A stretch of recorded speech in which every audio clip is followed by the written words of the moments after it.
Well, ladies and gentlemen, I have the profound honor today to welcome Oleg Kaderly onto my channel. Oleg is a fellow boot collector and leather aficionado. We both have roots in Ohio, and he actually bought one of my bags off me recently, and so that was a lot of fun to make a bag for him. So, Oleg, welcome to my channel, my friend. I'm very happy to have you on today. Very glad to be here, Dale. Just looking over your Instagram, and you also have a YouTube channel as well, right? Where you've made quite a number of videos. I think you did one on Grant Stone, but yeah, you've been pretty active in the boot community, I would have to say, over the years. And I've been following you along. You have a great boot collection. Yeah, why don't you just get started? Talk to me about your leather obsession and where you got started with it all. Yeah, sure. So, I'm originally from Russia, right? So I was actually born in Russia. I lived there till I was 12, and in St. Petersburg, to be exact, is my hometown. And living up there, where outerwear plays a much bigger role, I guess, than it does in some other places in the world. So leather is something that's been right in front of me since I was pretty much a newborn, right? And there's a big stereotype about Russians and leather jackets and that kind of stuff. So that's not entirely too far removed from the truth, I would say. Right. I got my first leather jacket probably when I was 6 or 7 years old, like an actual leather jacket, and Cool. Just kind of went from there. My mom, for the longest time, she had her own business. She had like a fashion line that she was, in charge of marketing for, and she had a partner. So between that and just, being around town and, seeing people wear, really cool stuff, it resonated with me since I was a little kid. And as far as boots go, I got my very first pair of boots probably right around the age of 9, I would say, 8 or 9. I think it was closer to 9. I was in elementary school at the time, and I just put them on, and everything about the boot. It was a black boot. It was a lace up. I just absolutely loved it. I loved how it fit my foot. I loved the shape, the silhouette. As a kid, I didn't really know what the heck those things were, but I liked them anyways. Right. It just kind of clicked for me. And excuse me, I've been pretty fond of footwear, ever since. Really, I like to dress well. Yeah, I think it's important to present yourself well. I think you have to always do your best to put your best foot forward. And didn't really get into Goodyear Welt footwear until probably my early 20s, I would say. So I'm 32 now, but since my early 20s, I've been slowly collecting. And of course, work-wise, I was in college. Money wasn't really there, so I couldn't afford a heck of a lot. And I just save up, and maybe every 6 months or 7 months or so, I would buy that one pair and be like stoked about it. Right. And I've over the years I've amassed quite a collection. I mean, I'm nowhere near where you're at. I think Nick at Stridewise came over, and you guys did a couple of videos together. But I think he said you were up to like what, 80 pairs of boots? Almost. 75 is where I'm at now. And this is going to sound terrible, but upon realizing that I had 75, I now realize that maybe the goal should just be to get to 100 and then call it a day. Just get to a round number. Yeah. I'm not there. I think I'm probably, as far as Goodyear Welt stuff goes, I'm probably at around 40, 30, upper 30s, maybe 40. I haven't counted, but I know it's over 35 for sure. And I got new stuff that I've been, buying lately too. So it's in that constant state of flux. So, but I just, the question comes up, it's like, I live in Central Florida. I live in the Orlando area.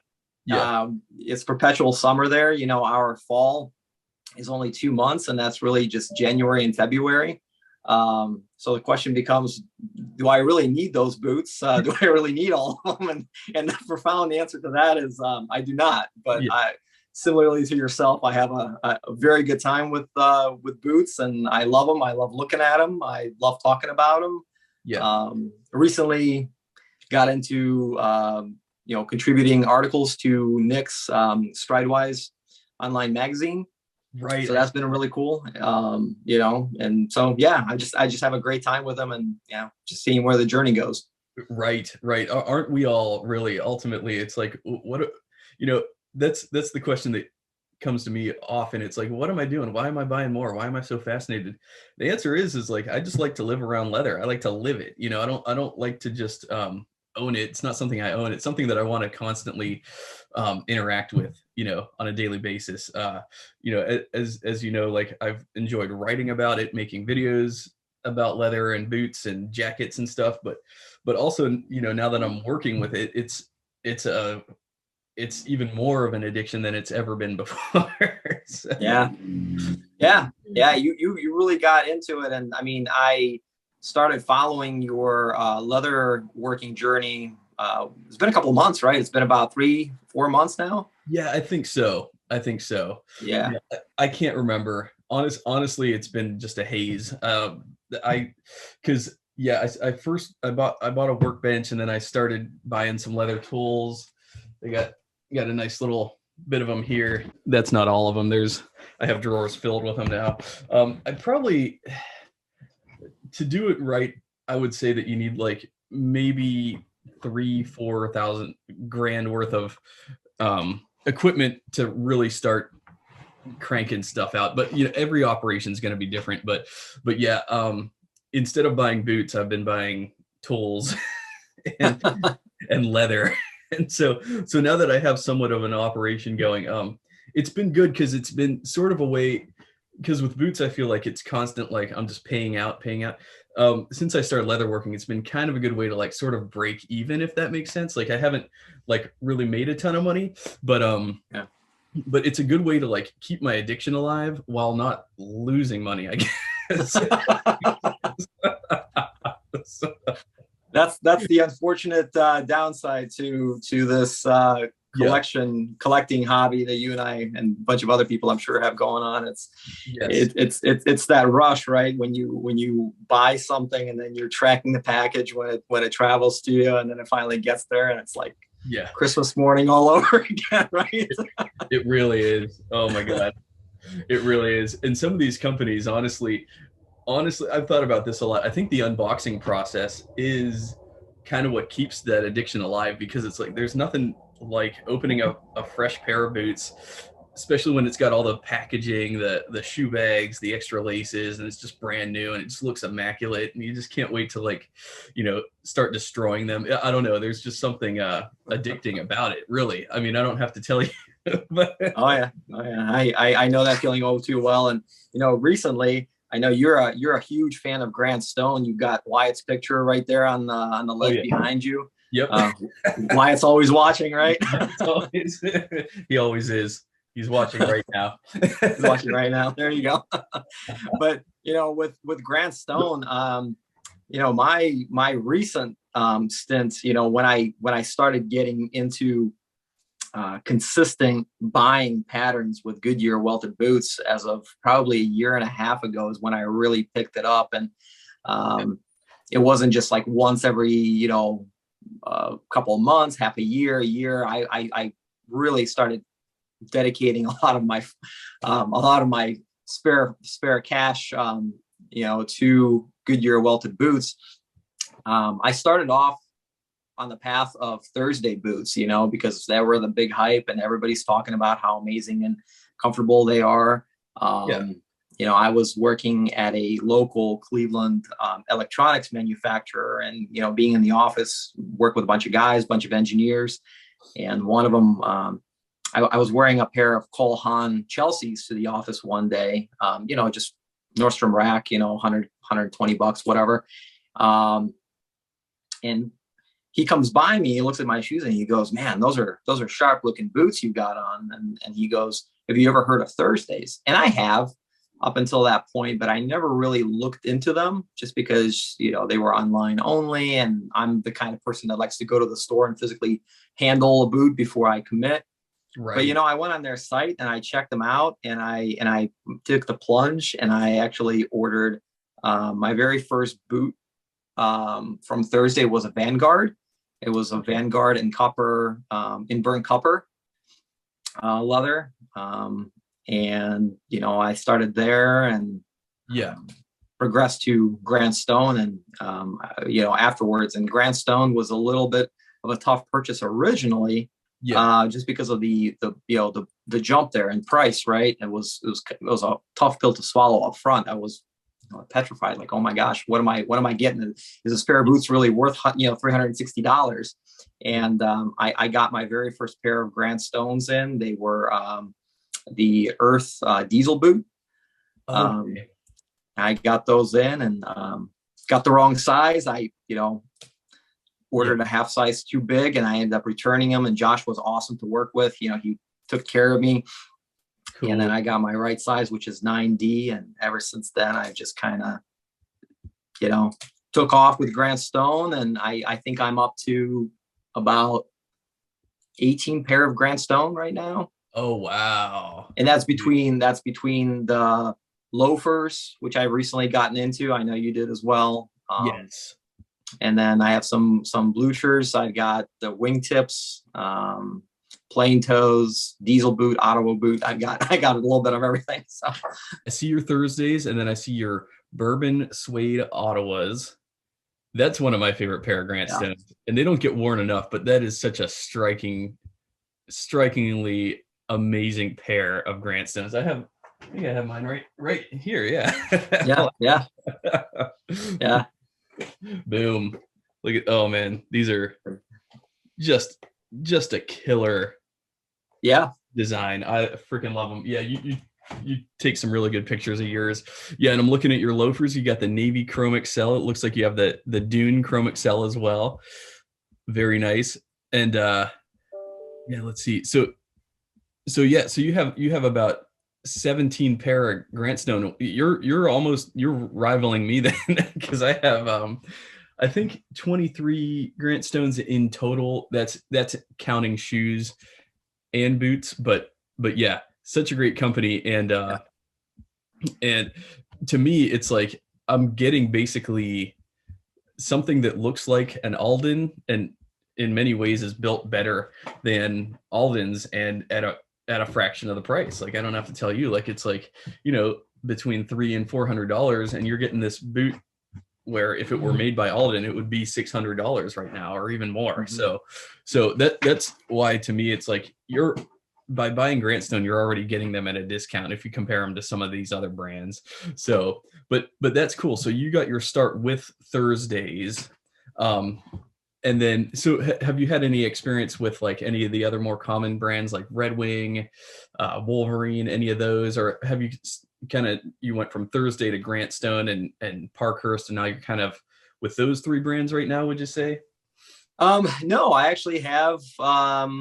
I have quite a bit of experience with Red Wing, and with Red Wing, it's a really interesting twist of events for me. I was originally introduced to Red Wing. I mean, everybody knows Red Wings, right? They're huge and they're everywhere. So I originally got my introduction to them in their regular work boot line. I used to work for a medical device manufacturer here in Cleveland, and although my job was never on the warehouse floor, we still got a stipend towards work boots once a year. And so Red Wing was just something that I always gravitated towards, just because of the name and the heritage there, the story behind the company, and just the overall aesthetic and the leathers that they use. They were more appealing to me. Yeah.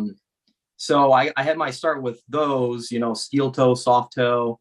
And then it probably wasn't until like 2017, actually, is when I started consciously looking at their heritage line. Okay. And at this point, I have a couple of their Iron Rangers. I've got the Mesa Oxblood. I have the Ebony Harness. Okay. I have Amber Harness. I I had black prairie leather, but I got rid of that one. Just not a huge fan of black boots, honestly. I prefer tan and brown shades better. Okay. But I had that one. I sold it, and then I had their work chukka in copper rough and tough. I own 2 of the blacksmiths. I have the Briar Oil Slick, and I have the copper rough and tough. Okay.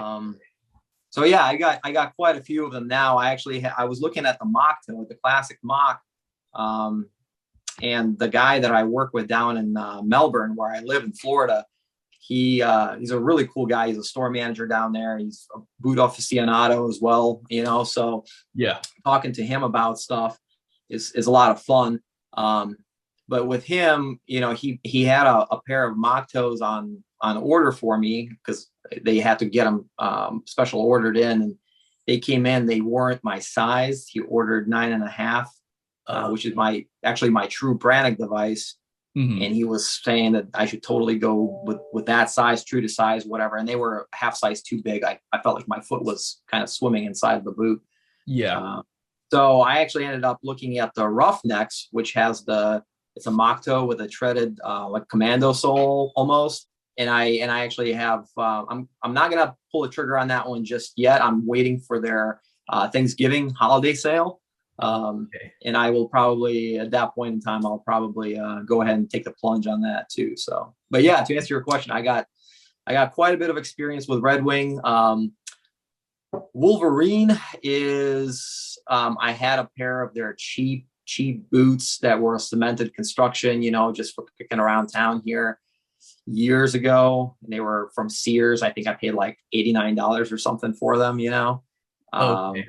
So just a regular retail offering.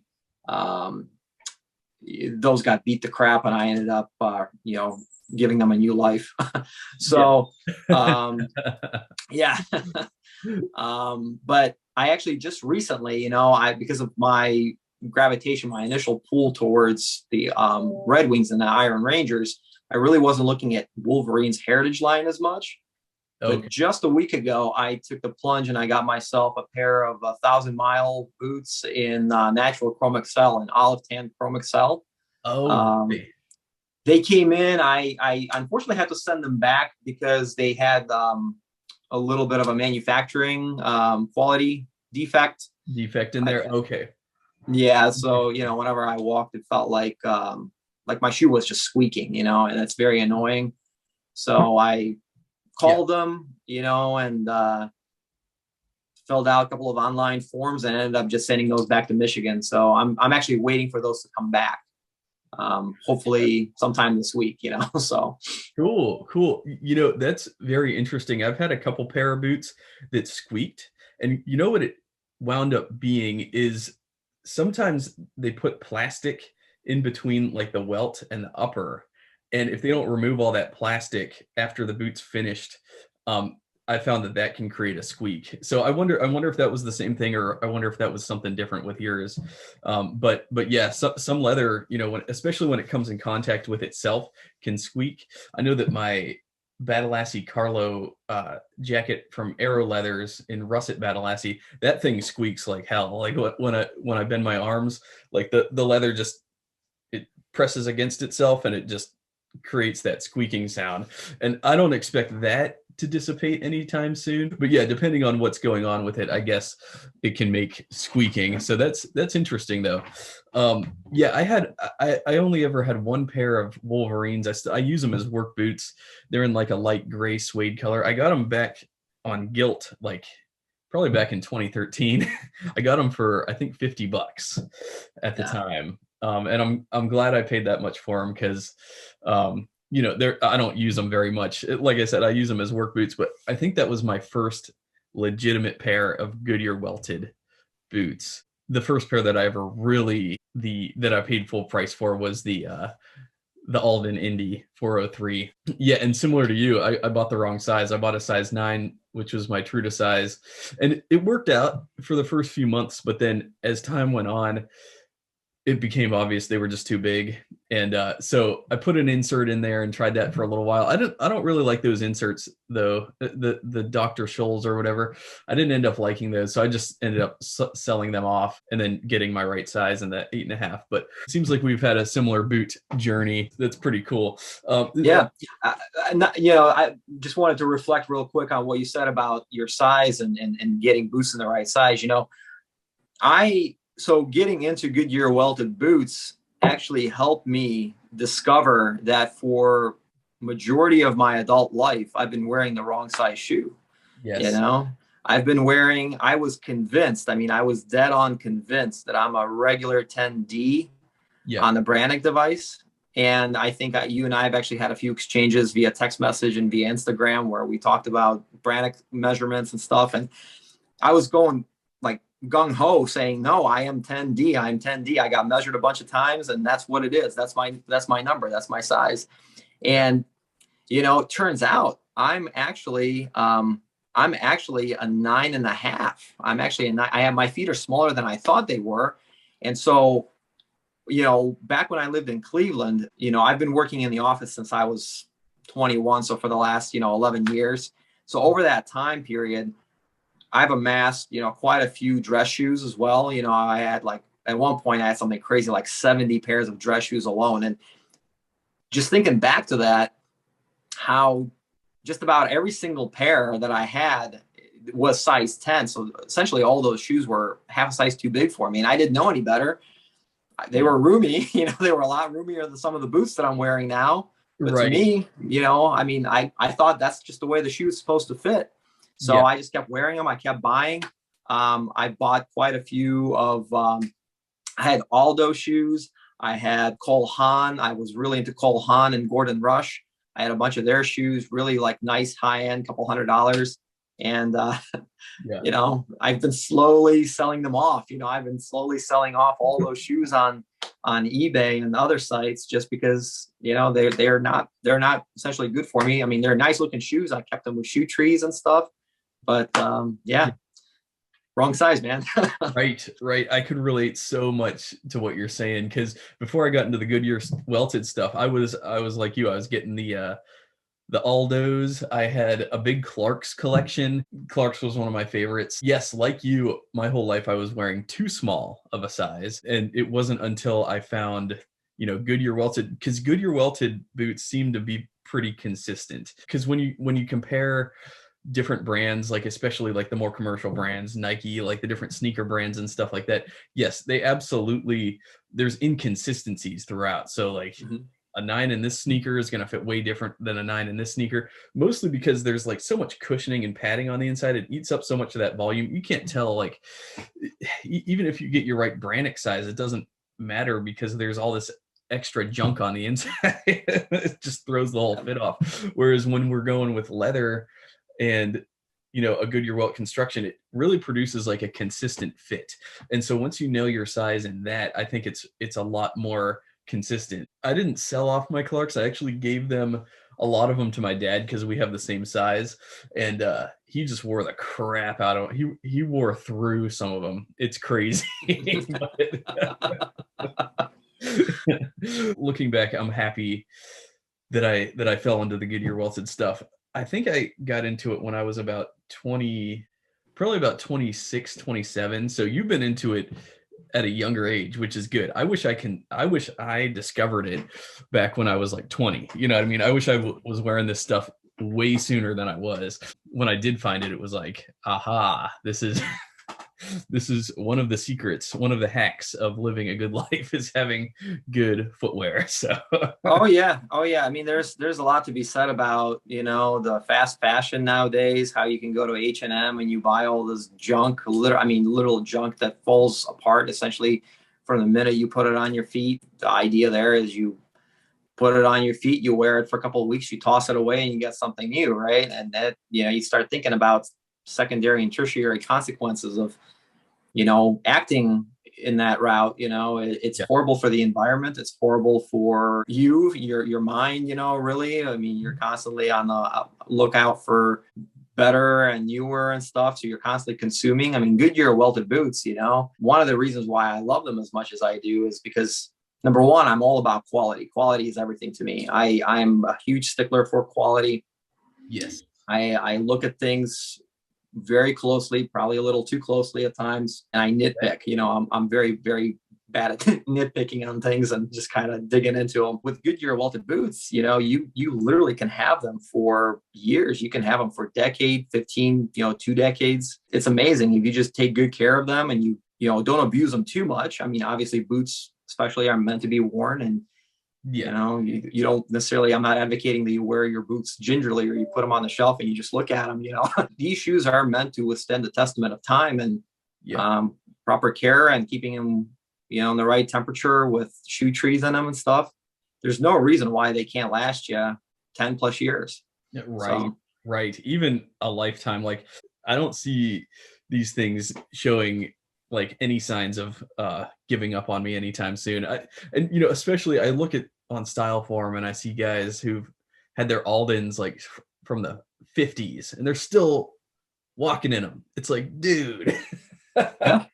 Like, yeah, it's incredible. You know, they take a couple of resoles and some upkeep, good cleaning once in a while. I mean, the one thing I'm hearing a lot, you know, on Style Forums and Reddit and just, you know, boot reviews on YouTube and what have you.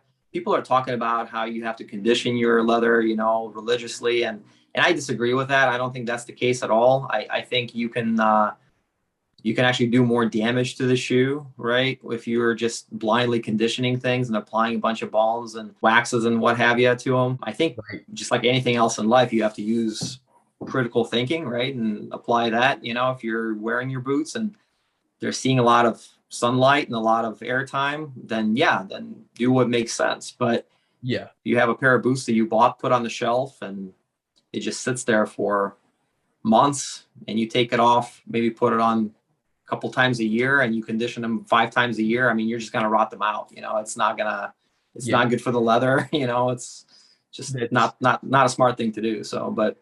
Right. That is a very good point. And I follow some of these cobblers, Beato's Leatherworks, and some of these other, like, I forget the other one, but there's a lot of pretty famous cobblers on YouTube, Trenton and Heath. And what they do is, what they see often is when somebody comes in with an old pair of shoes or boots that had just been caked and saturated in some of these waxes and conditioners.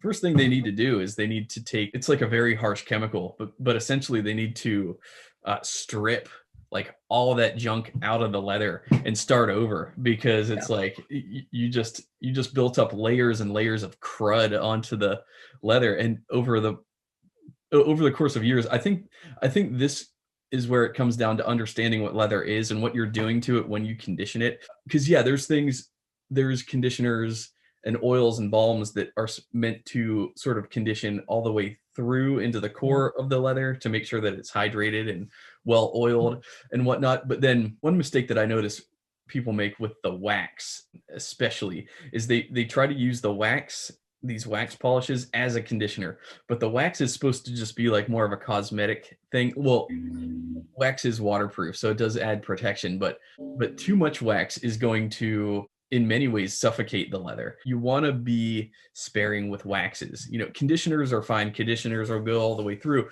These cobblers will use astringents to basically strip the waxes out. And it's harsh on the leather, but those waxes being built up, those layers of waxes over time for decades sometimes, it's not good for the leather either. So it's one of those things. Yeah, you need to use common sense, critical thinking, and just really look at the leather. Does it look like it's about to fall apart on you? Because 9 times out of 10, unless you've baked it like in the oven, then the leather is not going to fall apart on you.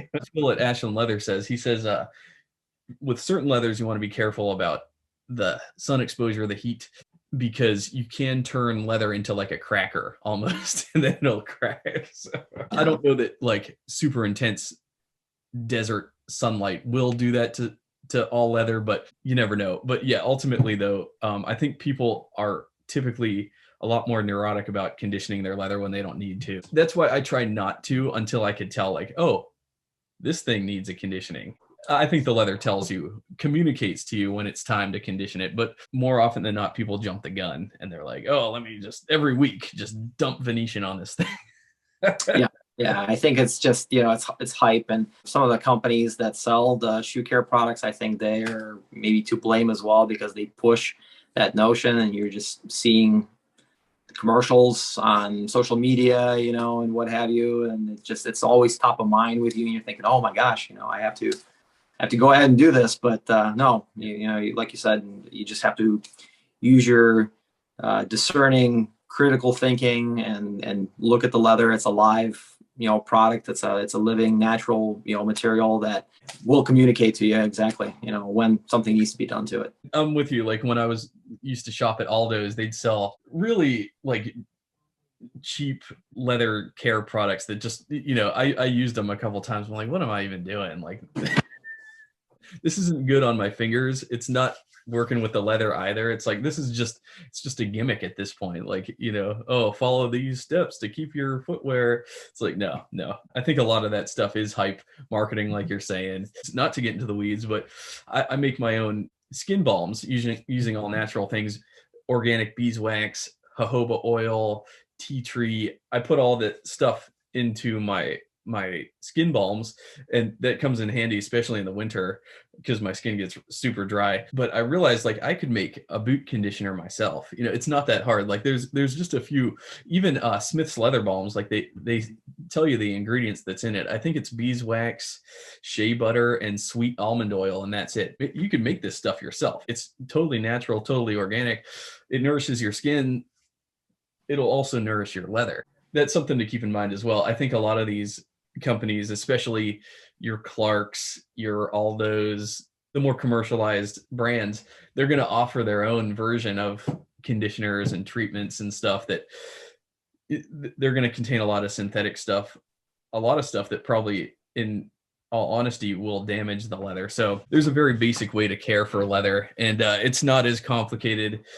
You don't have to overthink it. In most cases, all it really needs is just to be brushed off. So absolutely, I totally agree. I'm actually familiar with Smith's leather balm as well. I ordered a little tin of it per Andrew Spisco's recommendation for some of the Parkhurst boots that he sold me. Nice. So that actually came a few days after I left Florida in early September. So my girlfriend got it, and she's got it all situated there for me. But Grant Stone, they entered me into a raffle because of the reviews that I did on their shoes, and I ended up winning the 1 month. I got a thing of Venetian shoe cream, and I got a horsehair brush from them for free, which was very, very nice. It was a very welcome package to receive in the mail as well. I've got all kinds of products. I got waxes. I got Big Four, which is probably my most frequently used if I do use any sort of conditioner on leather. Now I got a big tin of that at home. We've got leather couches, so I put the conditioner on leather couches. I got leather honey that I ordered as well. Okay. I got otter wax, from Portland, Oregon. I got their stuff as well. So yeah, I get it, and I always review, before I make the purchase. I always look at the spec sheet online and see what it's for, the properties. Similarly, to yourself, I'm very conscientious about what I bring into the house, and especially if something that comes in contact with my skin, my girlfriend's skin. We have animals, so I'm very conscientious about that stuff. I don't want to get anything that's got, any benzos or petroleum stuff in it, as much as I can help it. I don't get too crazy with any of the polishes. I have some work boots that may need it more so than my casual lifestyle collection. Everything is being evaluated at as needed basis. So yeah, I hear you. By chance, I was going to ask, are you on the Stitch Down Premium Discord? You know what? I follow them on Instagram. I don't know if I signed up for any kind of membership or any sort of loyalty program with them. Okay. So I think it's $5 a month. I subscribe. I've been subscribing for, I think, maybe a year now. My buddy Dave finally got me to subscribe because he was subscribing to it, and I'm like, yeah, I should, because part of the community, I might as well subscribe to this. And you get 10% off Grant Stone and Parkhurst boots. But the only reason I ask is because they're kicking off their Stitch Down Patina Thunderdome here in a few days. Actually, what's today? It is October 1st. I think it starts on October 5th. But basically what that entails is you wear one pair of boots hard for 7 months and you take before and after pictures. And so I was just curious if you're entering in the Stitch Down Patina Thunderdome, and if so, what pair of boots you were going to use. But hypothetically, if you were to enter, what pair of boots would you opt to I'm just curious, like out of all your experience with all these different boots, what do you think would give you the best chance of like winning something like that? Like from a fresh boot to 7 months of hardware, what do you think would give like the best, most dramatic patina? Ooh, man, that's an excellent question. I would probably say at this point, just based on everything that I've tried and currently own, if I were to do it, which I don't think I will, but if I were to, it would probably be my Tailor Stitch Rancher Chelsea in natural in saddle tan veg leather. It's I actually have them on right now. Yeah, I can, if you want, I can stand up real quick. Oh yeah. I think I saw you post these on Instagram recently too. They're a fairly new addition to my collection, so to say. I was just about to pull the trigger on Grant Stone's saddle tan diesels, and then they sold out. They didn't have them in stock for a few weeks, and then I just stumbled upon the Chelseas from Tailor Stitch and saw the reviews, and I was like, man, these are sharp looking boots. They look like they're pretty rugged. Yeah. And they're so far they live up to all the hype. They are very cool boots. I got them, I think 3 weeks ago, 2 weeks, okay. 3 weeks ago. They're the ranch boot, right? The ranch boot, yeah. Okay. Yes, I'm looking at your post right now, dude. Those are sweet. Yeah, it's the only pair of saddle tan leather boots that I own currently.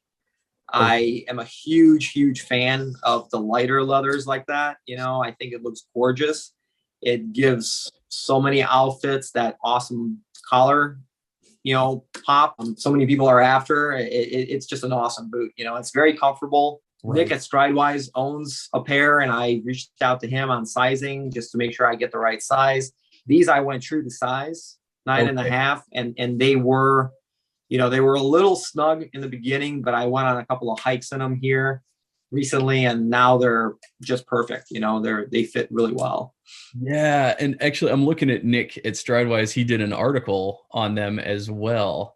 Yeah. So very cool. It looks like the same exact leather, and what you're saying is so right. Like that saddle tan color, it's that gorgeous pop in the light. Like it's that orange glowing. It adds a sense of flair and spice to any outfit. I love that color. I have like here, these are my Aldens in Tan Country Calf, very similar colorway, and then Grant Stones in Saddle Tan Veg, just such a gorgeous patina happening with those. And then Grant Stone Brass Boot in Saddle Tan Veg Battle Lassie as well. Man, just like, but what you're saying, like this color, for beginners, I think most beginners, they want to go for the blacks and the dark browns, right? Mm-hmm. But I think this color is the most exciting because it, first off, it doesn't take on stains. Like that's what I think a lot of people are worried about with like mid to light colored leathers is like, oh, it's going to stain if I spill something on it, or, oh, it'll look dirty easier. No, these boots like this show such a dramatic patina. They look so good.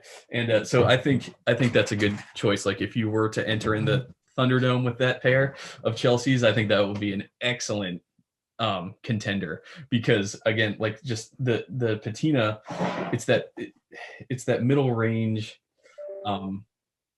color. So in other words, it's not so light that it's going to show every mark and abrasion and scratch and stain, but it's also not so dark to where it's going to mask your patina, whereas if you entered in with like, say, a black boot, that black is, you have to walk so much in those before they start to really show their wear, Yeah. So this is like that perfect middle of the road boot color, I think, that really shows off its patina well. And And not to mention like the Chelsea, I know what you're talking about with Chelsea's, like, because the way that they hold onto your foot, it's different than a lace-up boot. The way that it affixes to your foot, because it's going to rely on tension more than, you know, lacing and you know, lacing up. The Chelsea relies on like just the right amount of tension, especially in the elastic portion, the stretchy portion on the sides. I forget what you call those, but but yeah. The goring. What's that? The goring. Yeah. Yes. Exactly. Yeah. Yeah. That's the part that where the fit is really going to be crucial on boots. So I know what you mean. Yeah, nailing your right size in Chelsea's is going to be important. So you went true to size on those tailor stitches. Yeah, I did. And, you know, I checked with, I went into their Tailor Stitches online chat option there. And I talked to a gentleman in customer service, and he also confirmed that their boots, you know, if you know your true branding size, that's the size you should go with. They, you know, they do run true to size. You know, so this particular ranch boot, it does have a removable insole. Okay. So in case, you know, you do have that little bit of extra space that you could potentially budget for if you tried them on and they were just a tinge too tight, you could take the insole out and maybe just go, you know, put a thinner insole in, or, you know, return them and get a size smaller. But they do recommend going true to size with their shoes. Okay, that is good to know. Good stuff. Well, I've had my eye on the Tailor Stitch. I think especially their Moto boot. It's like it was like in a rough out. It was a cap toe lug commando sole, very sharp. But yeah, I've never owned any Tailor Stitch, so that's why I'm so curious. Is that your only pair of Tailor Stitch so far, or do you have more? No, so far it's the only one. Tailor Stitch is a little different because they are, you know, they are not a shoe company. They are a clothing company. They carry some shoes and some boots and whatnot, but just perusing social media, looking on Instagram and reading some of the reviews, watching some videos. I just saw it, you know, and I was actually looking for a Chelsea boot. You know, my girlfriend bought me for my birthday a couple of months ago. She got me a Grandstone Chelsea in oh gosh. Of course, I'm on a call with you right now, and I'm forgetting. It's the very light tan suede. It's the tan suede. She got me a pair of those, and we had a wedding to go to in St. Louis at the end of July, and I actually took those along with me to the wedding, and they're gorgeous. You know, they're really nice, and but they're more, you know, they're suede, so they're a little bit less forgiving than your rugged, you know, leather boot. Yes.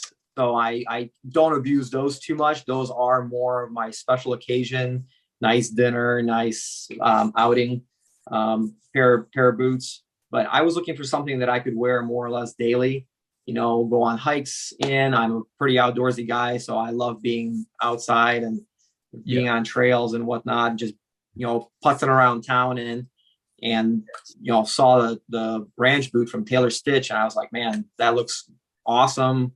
And just pulled the trigger on them. Yes, that's a good call. Very nice. That's a gorgeous pair of boots. Yeah, the closest thing I think I have to what you're describing is this is actually a pair of J. Crew Chelsea's that I got.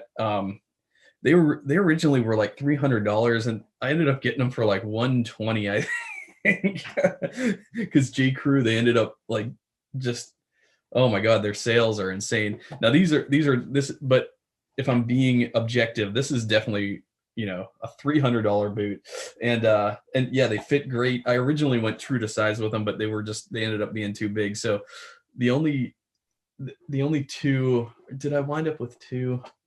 I can't remember. But oh yeah, I wound up with a regular standard brown pair, as well as this. I guess it's a rough out, maybe a natural colored rough out, similar to like a coyote rough out. But yeah, beautiful pair of boots. I mean this J. Crew Commando sole is going to be good for, you know, marching around in the snow and everything. That's when I typically wear these, is in the fall and in the winter. But yeah, very versatile. But yeah, I don't go too hard on them just because, you know, that super light color, I don't want to just destroy them needlessly. So Sure. No, I'm right there with you. yeah, definitely. We got to preserve our investments. So that's right. That's right. So aside from Grant Stone, Parkhurst, and the other brands we talked about, are there any brands that you sort of look at, have your eye on, are contemplating going for in the future, but you just Yeah. You know, so I also own a couple of pairs of Sutro boots. Okay. And they're the ones, so I have their Blake Chelsea in gray leather, and then I have their Alder 2 boot, which Nick also did a review on. Okay. It's by all intents and purposes, it's a very weird boot. It's a lace up, but it's got a slit in the back of the shaft, so it opens up. It looks like Nick referred to it as a Peter Pan boot, and that's exactly what it is. It looks like a Peter Pan boot, you know. And I got it because it was clearanced out. It's originally like somewhere in the vicinity of $200 some. Okay. And they had it on sale for, I think, 130. So I thought, what the heck, I'm going to go ahead and buy them. Yeah. And it's definitely, I'm not gonna badmouth them, but I will say it's definitely not my favorite boot. It's Goodyear welted, but it's, you know, the leather is just not, it doesn't hold the candle to Grant Stone or, you know, Red Wing. It's and maybe I'm at fault for comparing them. Maybe I'm comparing an apple to an orange here, but definitely not the best quality boots that I've seen. The presentation was not that good. It came in the box that was all torn up and beat up, and so I mean, I paid $130 for them, and that's the most I would have spent on them. So but aside from that, you know, I was looking at White's boots recently, and I definitely think, I don't own any of White's or Nick's boots, but I'm hearing a lot about the wonderful things that those guys are doing out on the West Coast. You know, and I definitely am thinking that maybe in the near future I will take a plunge on the MP Sherman boot. I think that's going to be my, you know, if I were to get into White's, I think that's going to be the boot that I would go with. Yeah, that's a good call. Yeah, speaking to those Sutro boots, I see what you're saying. Just judging by the pictures that I was looking at, it looks like they're using a lot of very loose grain leathers, probably, you know, not the Horween quality leathers that we're used to, but probably, you know, like a lower grade leather. They remind me a lot of the boots that I used to see on gilt.com. I know because I've ordered some from Gilt, and yeah, I'd get them for like $150. And my brother ordered quite a bit from Gilt as well. And that's what those Sutros sort of remind me of. Yeah, they're worth $150, but you know, let's not kid ourselves. These things aren't, you know, Grant Stone or Alden quality, or you know, they're not using like the top quality. So yes, I could definitely relate with what you're saying there. It's like, yeah, they're all right. You know, technically they're Goodyear welted, but they're just not using the top quality, most premium materials that, you know, discerning customers like you and myself have come to expect. But yes, White, they're definitely on my radar as well. I just got my first pair of the Nick's swashbuckler from my buddy Angel at Nobleman's Apothecary. He did a collab with Nick's, and I gotta say, man, like those Pacific Northwest boots are, I mean, they're amazing. I think, you know, they weren't cheap. They were like $580, I think. But oh, man, you're getting your money's worth. I mean, the workmanship, they're so solid. In fact, I could grab them real quick. They're heavy as hell.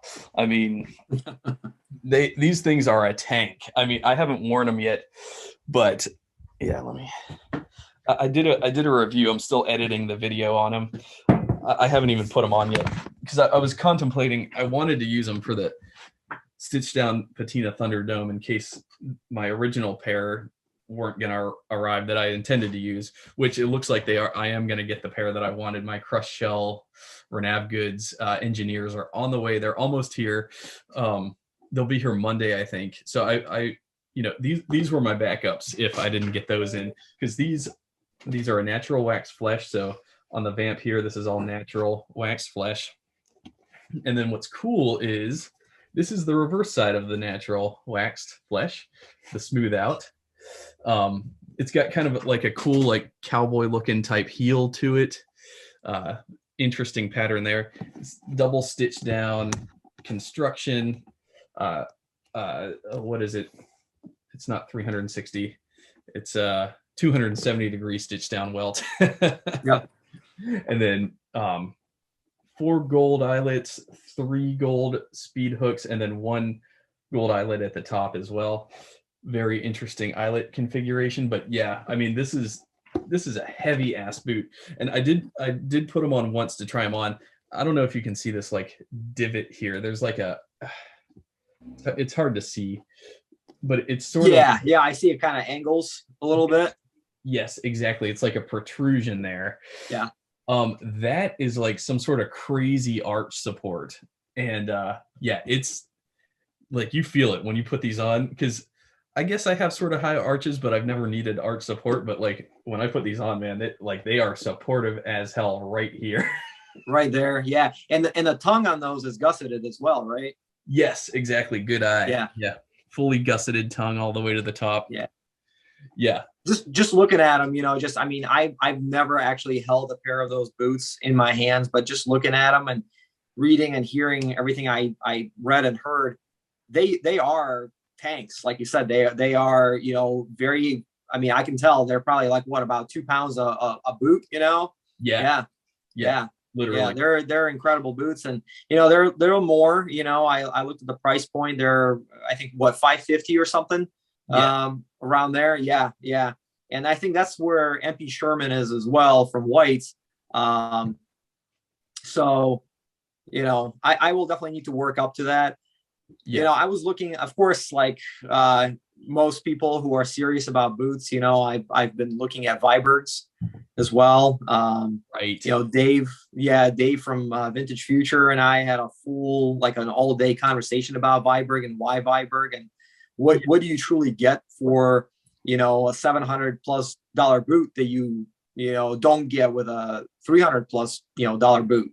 Right. And Dave swears by them. He says that they're amazing designs, the selection of leathers, the attention to detail. That Brett Viberg he's a design genius, and I don't discount all of that. I definitely think that Viberg has some really cool boots. To me, anything over $600. Yeah. I at this point in my life, anyways, and everybody's different, but I just can't. I struggle to justify a boot that's over $600. I can't. and I know if I did commit to something that was, over $700, my girlfriend might not be my girlfriend anymore. So. Oh, can't we all relate to that? Yeah. She's great. She's very, very supportive. She has, a thing for books. She's a teacher, so she reads a lot, and we have at the house easily over 4,000 books. Wow. All around the house, all shelves filled and everything. But she's got her thing, I've got my thing. She never holds my boot collecting against me. But I think if I went that far up the price pole, I think we would have other conversations. So. Yeah, I'm sure. Yeah, I'm in the same boat. My wife, she doesn't like it. She never has. She's never like supported me like full throttle. Men are typically interested in things. Women are typically interested in people, and I just happen to be very, very interested in leather. It's just part of my personality. There's nothing I can do to stop my fascination. And I don't think there's anything wrong with that, as long as, you're discerning and you use your better judgment for when to make purchases. Yes. Can it get out of hand? Absolutely. But ultimately, like, as I found, like, one way or another, I want to be around it. I want to work with it. And so that's why I'm hoping to maybe get like a small side business going where I make leather stuff, just because I like taking it. I like cutting it, stitching it, designing with it. I like all that stuff. And yeah, so one way or another, I'm going to be, around leather. And she has been very supportive since I've started a small business doing it. She gives me positive feedback, critique, with everything that I do. And so that from that standpoint, it's gotten a little bit better. She can tolerate it a little bit more, but yeah, I'm with you. Like like those Vibergs, I've only ever purchased 3, just because that's a hard price tag to swallow, really. And they're using the same materials that you can get from some of these other makers, like Grant Stone. Like, Grant Stone and Viberg, they source the same Stead and Horween leathers. Grant Stone just happens to charge $350, whereas Viberg's charging double that. So it's like, okay, well, are you really getting a better product? And the answer is, from a material standpoint, you're getting the same materials. The difference comes in the last shape and the construction, because Viberg uses a lot of stitch down construction. And there's a lot of people that they believe that stitch down is superior to Goodyear welt. In my opinion, my humble opinion, and I've never built boots before, but I mean, yeah, stitch down, some guys think it looks better, but ultimately, functionally, from what I can tell, at least, there's no functional benefit to one or the other. And I think Goodyear welt looks damn good. I mean, I have no problems with Goodyear welt. In fact, I kind of like Goodyear welt a little bit better.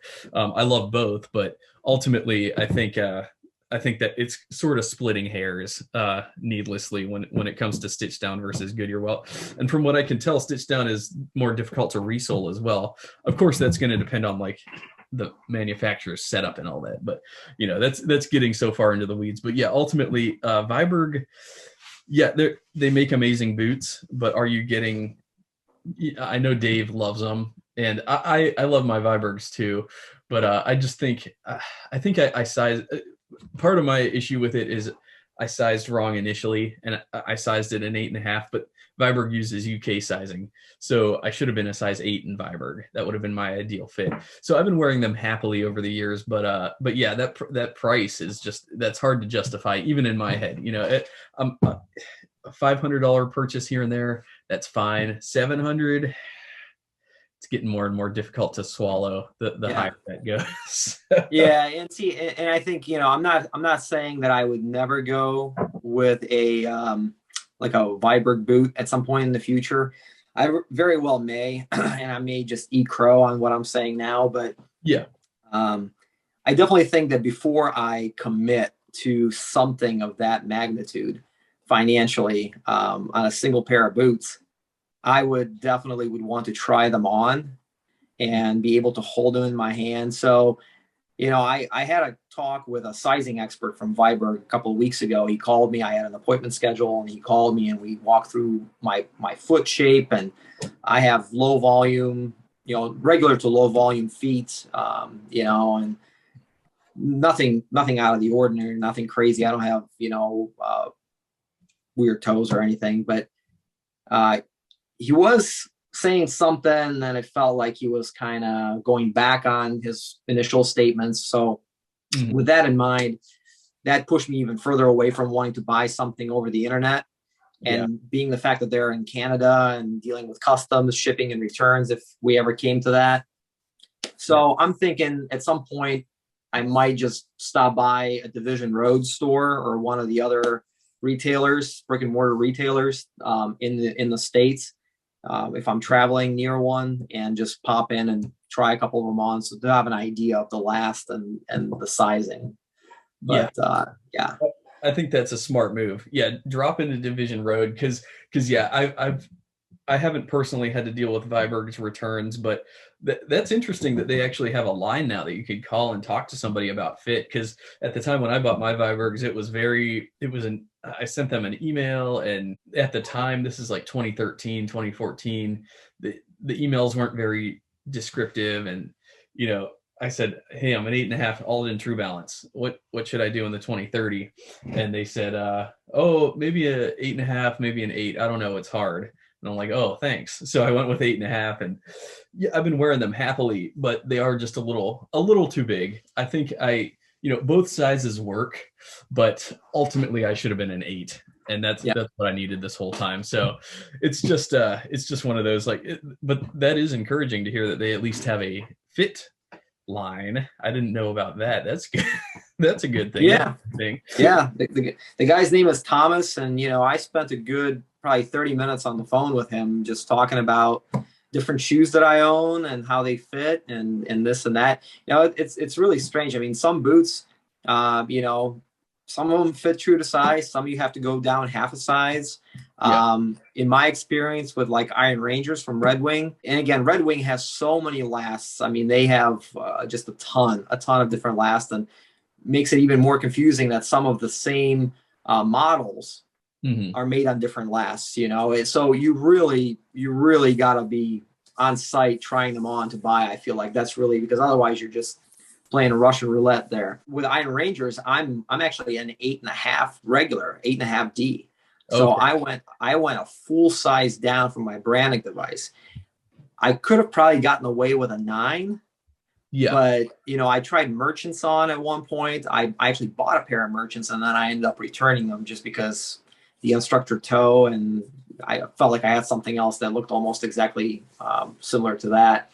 But I bought the merchants in size 9. Now, merchants, blacksmiths, and Iron Rangers are all made on size 8 lasts. So I figured, okay, if I'm a 8.5 in Iron Rangers, I should be 8.5 in blacksmiths. So I ended up buying my first pair of blacksmiths in 8.5, and I still have them. They're fine, but I'm finding out that the toe is just so a tiny little bit more narrow on the blacksmiths than it is on the Iron Rangers, even though people will say that, it's essentially the same boot, just one has a cap toe, one doesn't. There's some reinforced stitching and stuff, but yeah, it's really strange how some of these companies mess around with their last and tinker with them.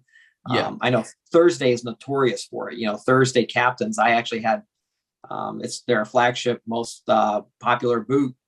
And I've had nothing but trouble with the Captain boot. I own one pair in natural Chrome Excel, and that's it. I tried going with some of the rugged and resilient leathers that they have, and buying the same exact size, going true to size, and one boot is perfect and one boot is tight and narrow. And I had conversations with them. What's going on? Well, it turns out this one is made on new foundation last, and this one is made on true last.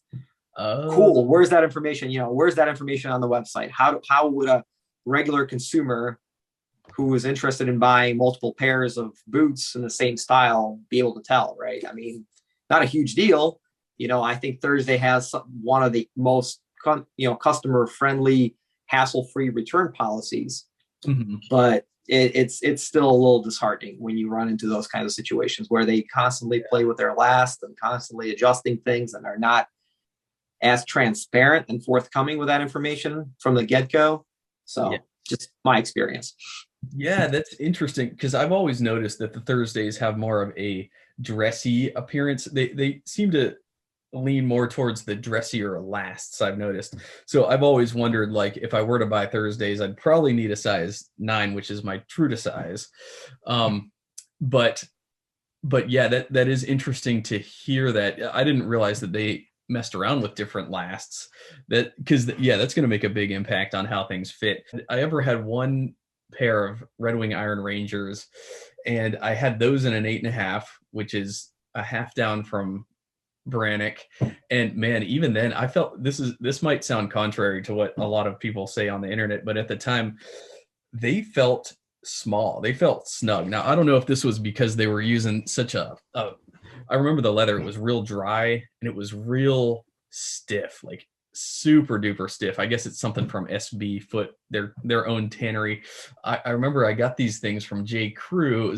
It was a J. Crew exclusive, and I tried them on a couple times, and man, I almost couldn't stand being in them. Like 8.5, like I could hardly even take a few steps before just wanting to take them off. Like I felt suffocated in them, and I'm sure that would have alleviated as I broke them in, but but yeah, 8.5. I felt like almost I needed to go. Again, this will be contrary to what people talk about on the internet, but I felt like at the outset, at least, I felt like I should have maybe gone true to size. That would have been more comfortable. But again, once they break in fully, they might have ended up being too big. It was such a stiff leather. I think it was unlined, just not comfortable at all. And I ended up gifting them to my dad as a Christmas gift. But I tried breaking them in for him just a little bit, just wearing them around the house just for a few minutes at a time. Man, it was not a good experience. I will say that out of all the boots that I own, Red Wing Iron Rangers had the most harsh break-in period for me. They really do kick the hearses out of you, for the first couple of months, depending on how much you wear them and for how long each day. But people, and I mean, people will agree with this, too. You wear them daily, and within the first couple of days of them being, freshly put on, you literally have chunks of your feet falling off. I mean, there you have blisters, you have, scuffs and bruises. And I totally agree that at the onset, my very first pair of Iron Rangers was the one in Mesa Oxblood leather. And that is actually one of the softer leathers that the Iron Rangers come in. And even wearing those, just to and from the grocery store, around the house, out and about here and there. I mean, I was hurting. Yeah. And then you get to this like a plateau period where they're no longer hurting. They're neither comfortable nor uncomfortable. They're just boots on your feet. Yeah. And then shortly thereafter, you go to the other side and you put them on, and they do start to feel like slippers. They are very comfortable because they mold to the shape of your foot. Your foot kind of indents into the insole. Everything just starts to wrap around your foot, hug your foot very comfortably. I definitely enjoy them now, and I'm glad that I resisted the original urge to get rid of them. That I held on to them. I actually ended up going back and getting a pair in the ebony harness. And then most recently, my most recent pair from them was the one in amber harness, which is, I guess, their most popular leather in the Iron Rangers. Okay, right. Okay, yes. I'm looking at your YouTube channel, actually. Yeah, I see that you did the Iron Ranger Mesa Oxblood boot review. You did the Red Wing Blacksmith style 3340 in Briar Oil Slick. Very nice. Yeah. But yeah, I could relate so much to what you're saying. Yeah, they hurt, and is that necessary? Like that's come into question. Like, should a leather hurt your foot? Because I mean, as we know, Grant Stones and Aldens, like none of those ever hurt your foot at any point. So yeah, so long that you get the right size, right? That's very important to emphasize that you do. With Grant Stone, like, you just know if you're getting the wrong size, you will know you've got the wrong size boot, because like with the diesels, I literally felt like my foot was just floating inside the boot, and I ended up, sending them back real quick. But yeah, I mean, if you're getting the optimal fit, then you're completely right. Yeah, they should not be hurting you. No break-in whatsoever. Yes, but I won't lie, and especially being like a boot collector and reviewer and things, the Red Wing Iron Ranger really is, one of the pinnacles of American work boots. I should have at least one pair in my collection. I really like those copper rough and toughs. I really like the what's the lighter colored one? It's like a rough out. Let me see. Is it Mueller? Yeah, the Mule Skinner.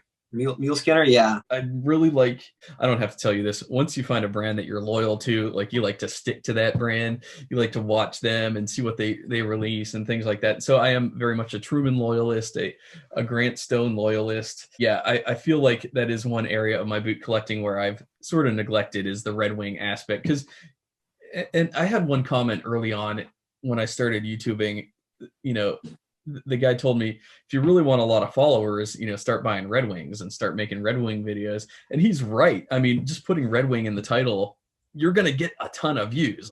Red Wing enthusiasts out there. I mean, it probably makes up the majority of the boot community, if I'm being honest, are Red Wing collectors. And that's partly why I got started so heavily into the Aldens, because I never even knew anybody that owned Alden's at the time, not in, or even heard of Alden boots before. So that's why I wanted to, my initial sort of motivation was to get some more Alden content onto YouTube, because there just wasn't any at the time, hardly any. Some of these more obscure brands that people just weren't hearing about, Viberg, and then Grant Stone entered the scene, and things like this. But yeah, I guess I felt like Red Wing was getting so much attention. I wanted to sort of shine light on some of these other brands that I was actually having a better experience with. And that was, I guess, kind of the idea behind starting my channel to begin with. Red Wing is a brand worthy of consideration. Me personally, I just feel like there's so many other people sort of addressing it already that as much as I probably should know Red Wing better, I just don't. I've just sort of bypassed them as a brand. I have some mock toes of theirs that I use as work boots. And like you're saying, at first they're uncomfortable, and then they get to a place to where they're not comfortable or uncomfortable. I think that's kind of where I'm at. Like, I've broken them in completely, and yeah, they feel like boots on my foot. Like, that's a good way to put it. Like, they feel like boots. Do they blow me away with how well supportive they are? No, they're just boots, I would say at this point. I could work in them, but they're not like a dream come true on my foot. They're the pair that I subject to torture and abuse when I'm doing yard work or house projects. That's the pair that, well, if they break, they break. Exactly. Yeah. I found a way to get around some of the blistering and some of the pain that associates with the break-in period of the Red Wings, is to go to Walmart, or any, local retailer. Most of them will have them. And to get those moleskins, get like the little patches of smooth material that you can line any area on the inside of the boot that you're having hot spots and problems with. And that usually, in conjunction with Band-Aids, that usually will solve the issue for you, at least short term, right? So that's how my first pair of Red Wings was just horrible. It was a horrible experience. And like I said, I'm glad that I lived through it. But my second, third, and so on, I learned the trick. I was like, all right, before I buy these, let me run to Walmart real quick. So yeah. But you're right. I mean, and talking about some of the other brands that you were just talking about having better experiences with overall, I mean, Red Wing does well. I mean, they have good customer service. Any major city that you're in, there's usually a Red Wing store or two or three right near you that you can pop in and check them out and talk to a fit specialist. So that's nice. If you have to call the customer service, usually have good interactions with them as well. Haven't had a bad one to date. But when you talk about Grant Stone and you're talking about Parkhurst, mm-hmm. I mean, these guys take customer service to a whole different level, right? These guys, and probably because they are smaller, and they're more nimble, and they're able to, I guess, be more responsive because of that. Yeah. They blow me away. Absolutely blow me away. I mean, Parker and Josh at Grant Stone are amazing. That's the best way to put it. They just are. Any question, concern, complaint, if I've ever had any, I don't think I ever did, they address on the spot within 24 hours. Right. That was one of the key reasons also, aside from the quality and aside from the fit and the comfort. Customer service is just another big reason why I've been such a loyal customer of Grant Stone over the years. Right. It's just hard to beat, and I think honestly, as we move further and further, into the century, and, competition is fierce in the marketplace, which, is great for consumers, but how do these companies differentiate themselves from the competition, right? And customer service is one of the areas that one company can really make itself stand out from all the rest. So that's a good point. And you're an MBA, so you have a unique perspective on these companies that probably, most other consumers wouldn't have. And actually, I haven't talked about this too much on my channel, but I told you this before. I actually got an MBA last year. I think May of last year. Yeah, I finished up a master's in business administration as well. So I also have an MBA. So this is kind of a unique meeting of minds because we both have the MBA title. Yeah, I really enjoy looking at and analyzing some of these brands from like a business perspective. I've talked to Wyatt quite a bit, about his business model. I think specifically Grant Stone has a really unique place in the Goodyear welt world because this, like the Gilmores, they have that. Wyatt's grandfather Floyd worked for Alden for over 60 years. I mean, they're a shoe family, and they always have been. And they also are very, very salesman type oriented. They're very accommodating. They're gentlemen about it, and you see that in Grant Stone's box and their packaging and their presentation. Their presentation is just amazing. I mean, I don't know about you. I give their presentation an A+. I mean, they wrap the boots in a nice, protective plastic bag, and then they include the shoe trees. They include the shoe horn / bottle opener. They throw in an extra pair of laces. They throw in like some nice literature in there. It's all packaged up just beautifully. And yes, like what you're saying, like the customer service angle is so strong. That's one thing that really that got me hooked initially was that connection, that human connection. I could post a pair of Grant Stones on Instagram and they'll repost it. Like that is so cool. That shows from a company standpoint, they actually care and they actually like seeing their customers wearing their stuff. They're proud of it. Every time you do it, and from that perspective, yes, like I have to agree completely. They're doing something that a lot of people aren't. They're super responsive. They genuinely love their customers. And you feel that, from the first boot to the 20th boot that you get from them. So. Amen. Definitely. So from like an MBA's perspective, would you say that's one of like their greatest strengths in the market is their customer service? Absolutely. I think customer service is one of their greatest distinguishing features about their business. I think they're personally genius, and I will make the statement, there's a lot of controversy out there about this, but I think they're very smart to manufacture their footwear in China and Xiamen.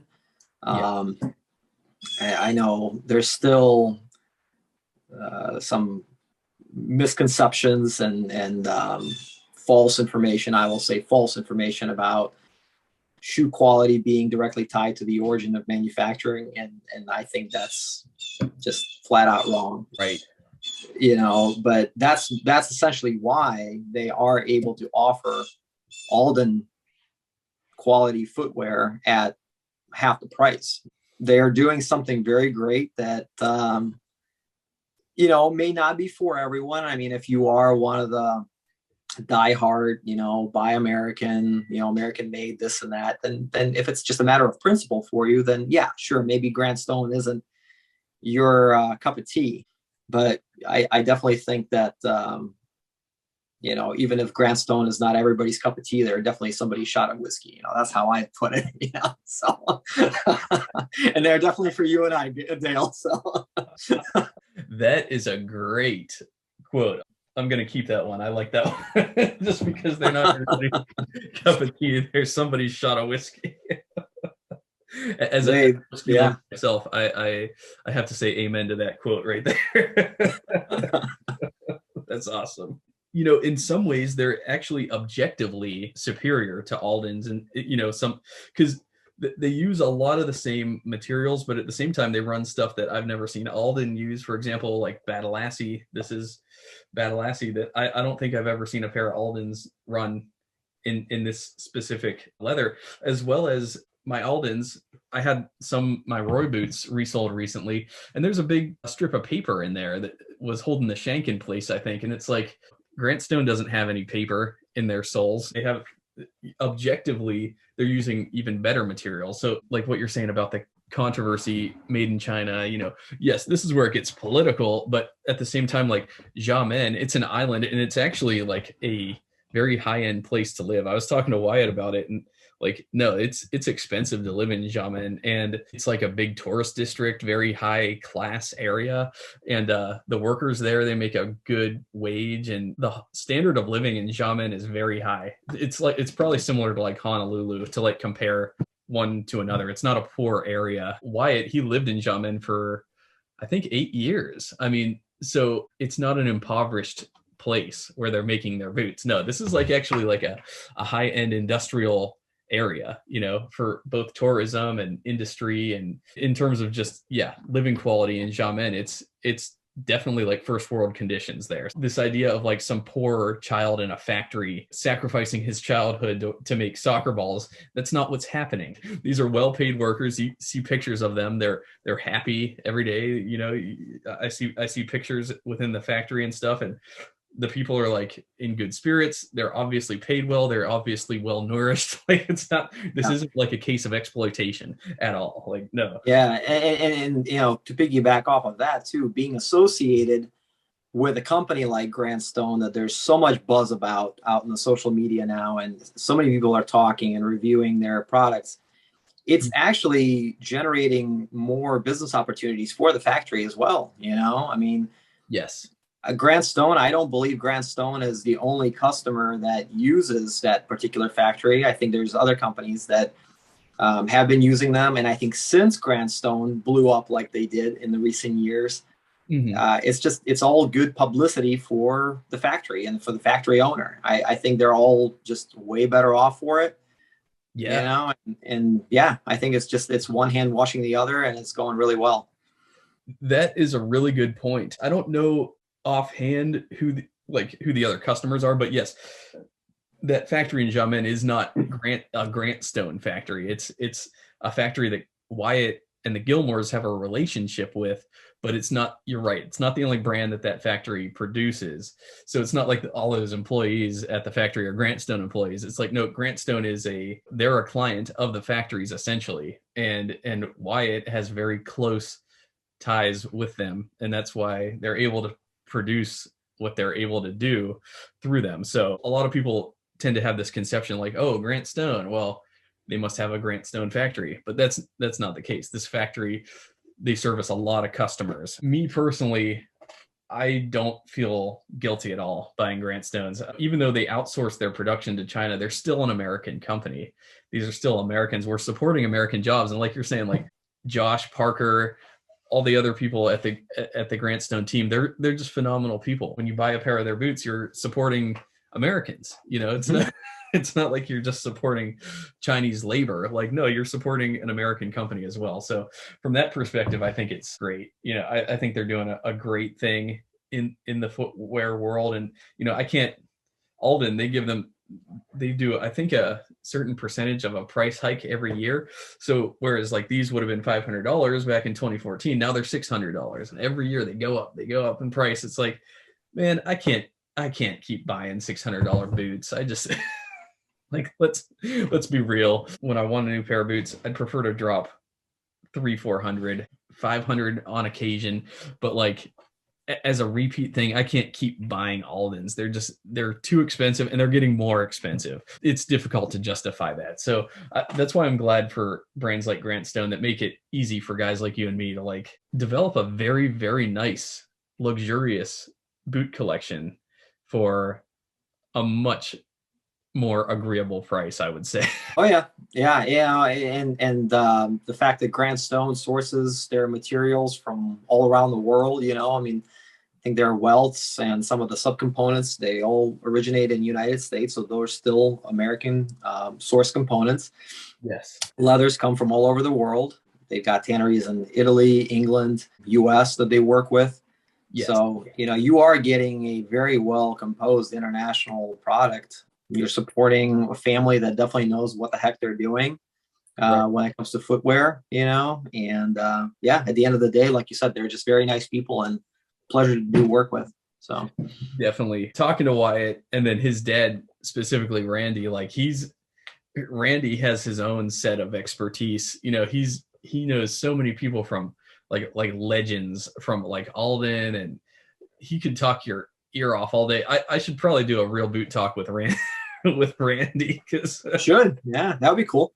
yeah, because he's he's from that generation. He's not on Instagram, but he's happy to like pick up a phone and talk to you for a couple hours about fit and sizing and things like that. And he's just his own wealth of information. It's just a matter of accessing that information. So that's probably why I should probably just do a Zoom call with him and and pick up a little bit, because I was going to say, I had the pleasure of FaceTiming him once when I first contemplated buying their loafers, their Traveler penny loafers. And, I thought the size 9, although Wyatt recommended going with the same size as I did in the Diesel and Ottawa boots, I got my chestnut calf penny loafer, and I felt like it actually arrived on my birthday in the middle of July. And I put it on, and my girlfriend and I were going out to eat that night.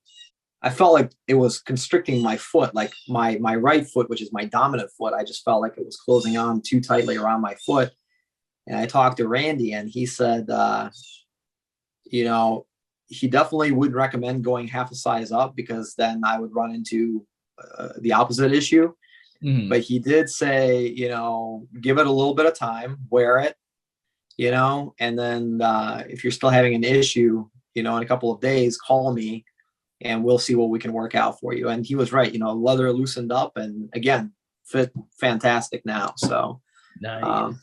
Definitely. Yeah. And I talked to him for a little while. He's definitely a very pleasant guy to converse with. Yeah. Yeah. He's very knowledgeable. He's the man. And yeah, like that was a similar experience I had when I sized on the Alexander last, I believe, which is definitely a smaller last compared to the Leo. I went, instead of an 8.5D, which I normally get in all their other boots, Wyatt actually hooked me up with an 8.5E. He didn't even try the D with me, just because, like, yeah, he understands that the Alexander is just a little smaller. But, again, like similar to the Chelseas, the way that the loafer is going to affix to your foot and hold on to your foot is going to be different, because it's not a lace up. It's basically a slip on.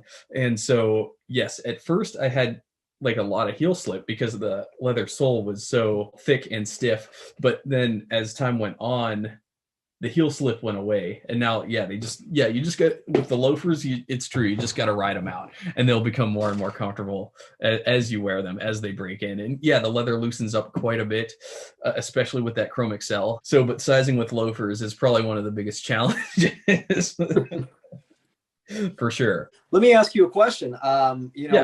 With all the great customer service talk that we just had, I'm curious to know, I know you personally own some Parkhurst boots too. So I want to talk to you about your experience with Parkhurst and what your thoughts are on what Andrew is doing up in New York.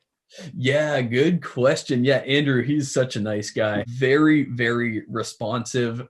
I would say I'd put their customer service on par with Grant Stone. I think it is just Andrew handling the customer service. I'm not 100% sure on that. I could be wrong, but yeah, Andrew, I'd put him on equal footing. He's very, very active on social media, very responsive, legitimately cares about his customers. I definitely throw him into the same camp as Grant Stone for sure. Yeah, I have 3 pair of his boots, and I love them all. The last that he uses is a little bit smaller. These are my Parkhurst and reverse waxed Mohawk. And I think, I want to say size-wise, I want to say, easy advice is maybe go with your Alden Berry size.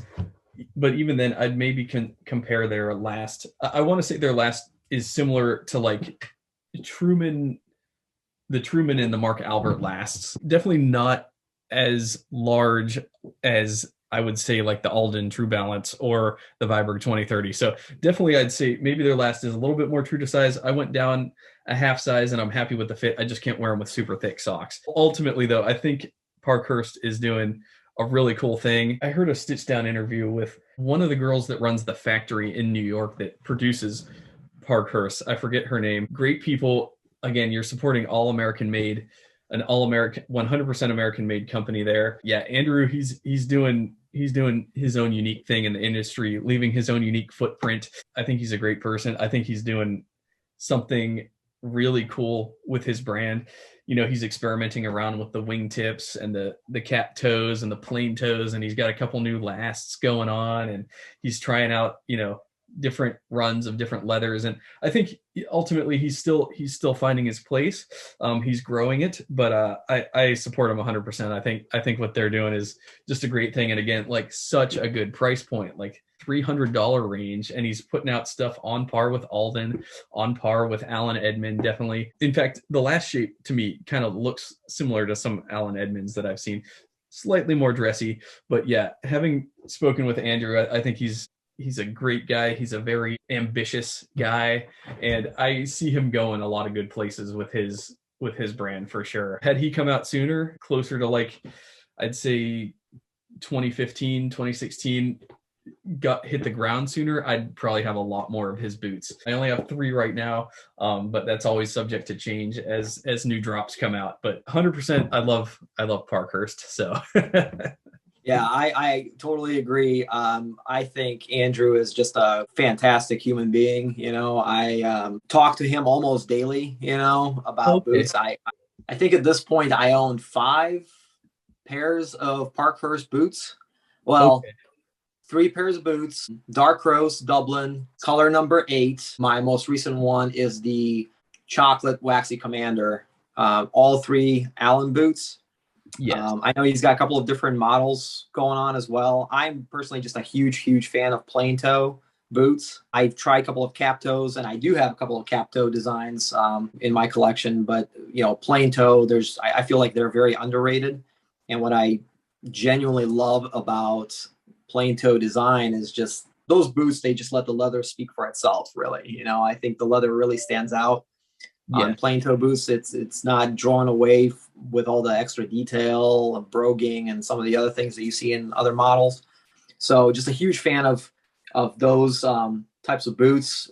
So I have 3 pairs of Allens, and then I have 2 pairs of his Bidwell derbies as well. I've got the oil tan, and then I've got the Havana, which is like the crimson brown color as well. So very comfortable, very, very nice shoes, very versatile, very well made. His presentation is kind of minimalist, but I appreciate it for what it is. He definitely, you are right. As far as I know, he is a one-man show as far as, customer service, quality control, order fulfillment, and so on. Mm-hmm. But the guy really puts his heart and soul into boot making. He's got a great relationship with the factory over there. And I know he just recently had a couple of drops, and I've been checking them out. I don't own any Kudu footwear just yet. So I was looking at the caramel Kudu boot that he's got. I might do that at some point, if they have my size. But yeah, I'm a huge, just like with Grandstone, I love Parkhurst. I had nothing but best experience with Andrew working over the last couple of months. So yes, absolutely. And you know what? That's awesome to hear, because I'm looking at your collection now. Man, you've got a good roundup of their boots. Very good collection. And I resonate so much with the plain toe thing too. Like when I first got started with boots, it was like I preferred cap toes, even though they're slightly more dressy. Like I didn't really like plain toes that much at first. I thought they were just kind of plain, but now it's like, like you're saying, like it puts the leather on full display. It doesn't distract at all from the look of the leather. And I think there's a strength. There's a strong strength to the plain toe model. It shows that you're not trying to hide anything. It's like you're putting it all out there for the world to see. I love it. It doesn't get bogged down by patterning and fancy extra details. It's just like, nope, what you see is what you get. And he's come out with some amazing new drops recently. And I'm looking at your new derbies, and you have the British Tan Chrome Excel, I think I saw.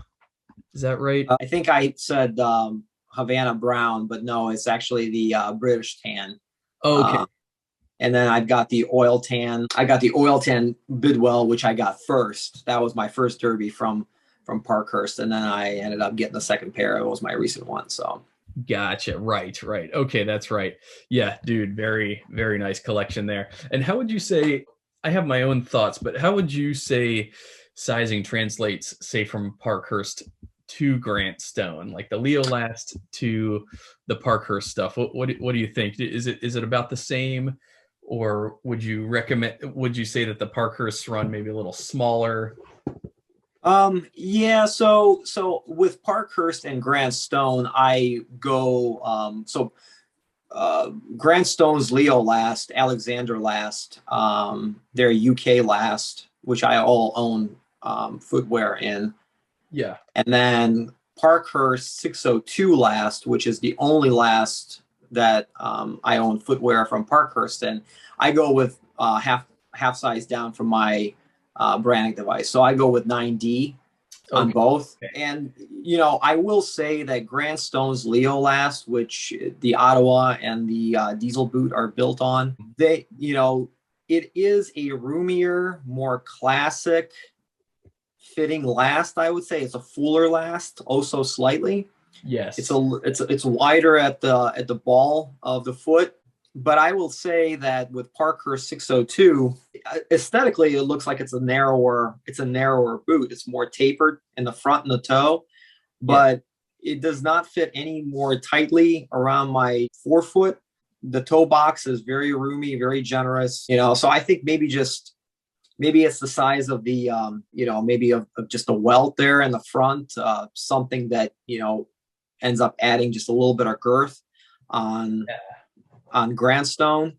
But yeah, I wear both in size 9D. You know, they fit a little differently, but it's not like, it's not different in the sense that one is bigger or less comfortable than the other. It's just different, right? It's just a little different. It's slightly noticeable. I've been wearing both for many months and taken trips, taken hikes. I've worn them around town, and I'm yet to get a single blister with either last. So, yeah, that's a lot of good observations there. Yes, I think the Parkhurst Last, I think sizing the same is in general a good idea, unless you have the wrong size, I think. But yeah, I wear the same 8.5 Leo Grant Stone as I do the Parkhurst. And yes, I find the Parkhurst just to be a little bit more anatomical in the way that they fit, like slightly more tapered at the toe tip, slightly more of a V shape as compared to the Grant Stones. It's more rounded at the toe. But and yeah, the Parkhurst a little bit more narrow, especially in the waist there. But I think ultimately, like, I'm happy with the same size. They're just a little bit more narrow. And I would say like with Grant Stone, I could wear thick socks.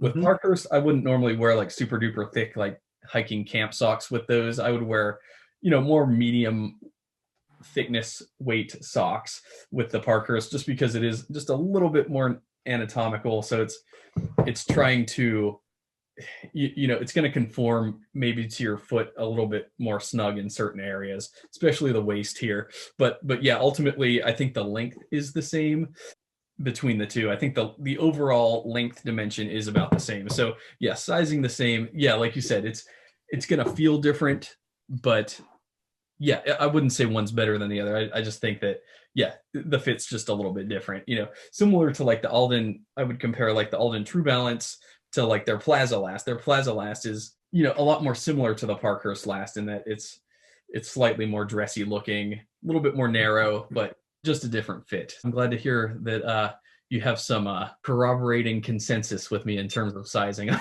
the Parkhurst. I've taken my my very first pair of Grant Stone Diesel boots, which again is the Earth Waxy Commander. I've taken that boot with me on a trip to Colorado a few times over the last year, and you know, I hiked the Rockies on them.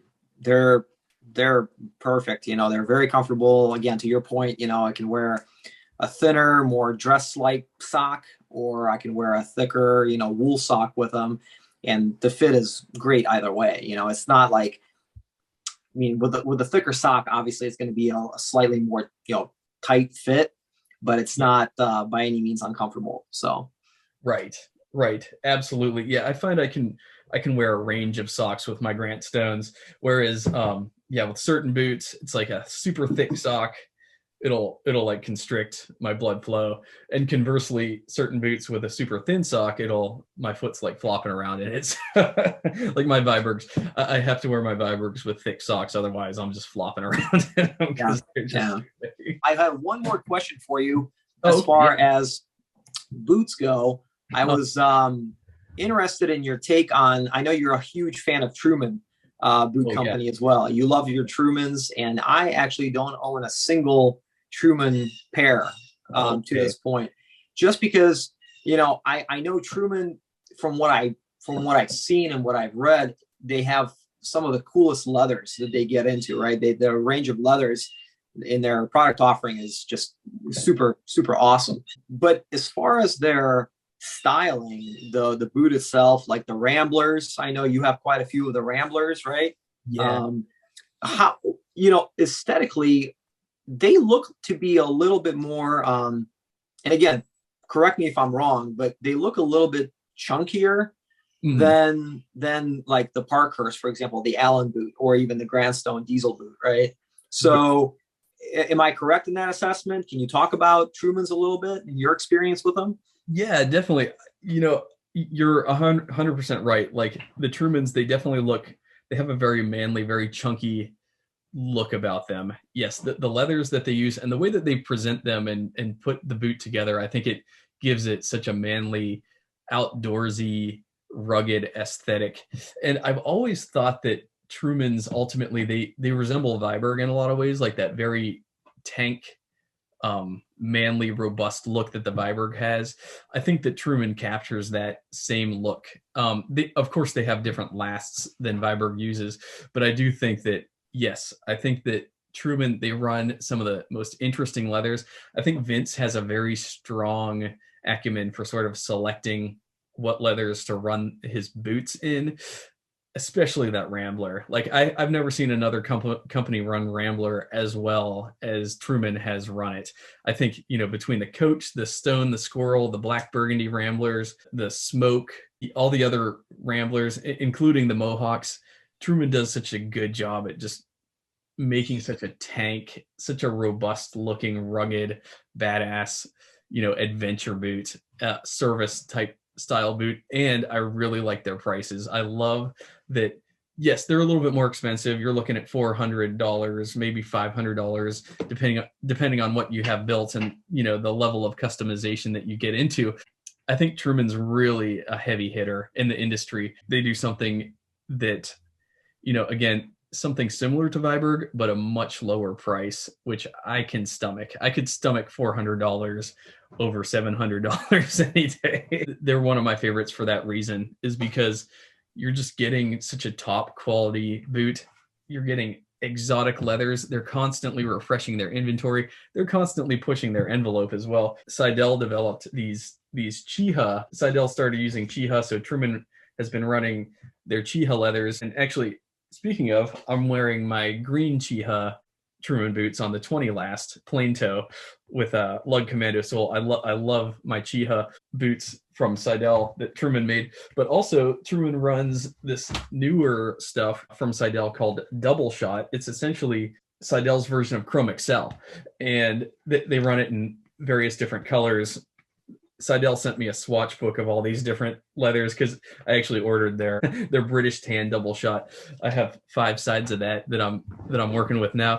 But yeah, point being is Truman, they get these swatches in and they really make good selections. They have a really good intuition for what leathers to run and to make runs out of. I think Vince has a very strong sense for like what leathers work really well in boots to present their rugged, not only their rugged aesthetic, but as well as functionally, they can just sort of get a sense for what's not only going to hold up really well over the long term, but also what's going to look good over the long term as well. So yeah, that's my take on Truman. I've been following them since the start. It's been a fascinating journey, to say the least. Yeah, no, you post a lot on your Instagram page, and I've been checking them out. They look really cool. I mean, the leathers are incredible. My whole thing is, being that I'm from Europe originally, and maybe that influenced me subconsciously somehow, but I'm really a fan of like the slimmer, elongated style boot, I'm 5'11" and I'm about, 198 pounds or, thereabout, and I have a size 9.5 foot. So not a huge foot, right? And I just worry that anything that has a very heavy like cap toe or anything that's too chunky in the sole just kind of makes my foot look even smaller than it already is. Yeah. So, maybe I'm completely off target here. Maybe I have to look into Truman some more, but I just feel like just make your foot look kind of small almost, compared to how, like, for example, like Parkhurst or, Grandstone Diesel or Ottawa boot, fit. So I don't know, maybe they're just a little bit wider at the base. Am I correct in assuming that, or?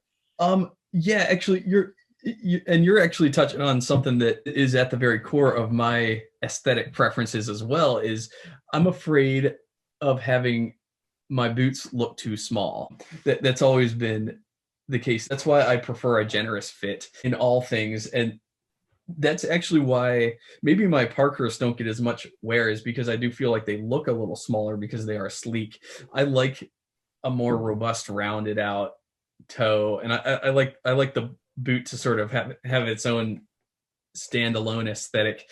I guess I like a silhouette that looks a little bit larger.